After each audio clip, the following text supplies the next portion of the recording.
Russia promises free grain to 6 African nations after collapse of Black Sea deal. President Vladimir Putin said Russia will provide 300,000 tons of wheat to Ethiopia, Guinea, Mozambique, Namibia, South Sudan, and Zimbabwe as a humanitarian gesture. China may be planning overseas naval bases in Asia and Africa, say analysts. A report by the U.S. Department of Defense suggests that China is seeking to expand its military presence and influence beyond its borders. Niger soldiers announced coup and president's removal on national TV.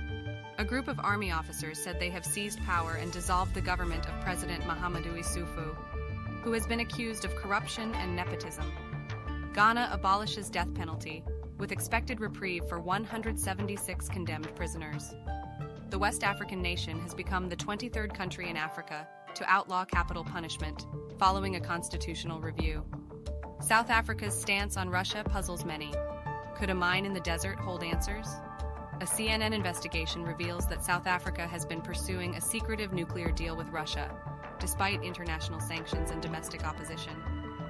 Israel's judicial overhaul sparks military crisis as number of refusing reservists grows.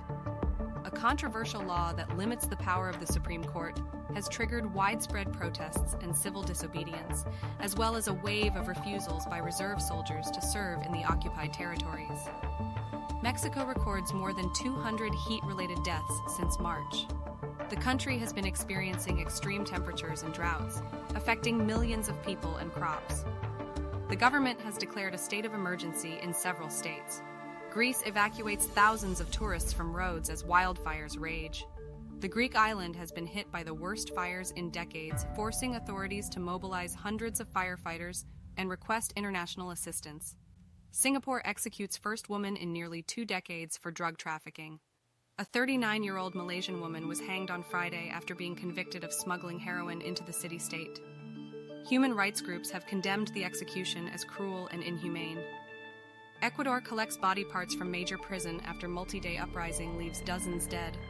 A violent clash between rival gangs in a prison near Guayaquil resulted in at least 37 deaths and dozens of injuries.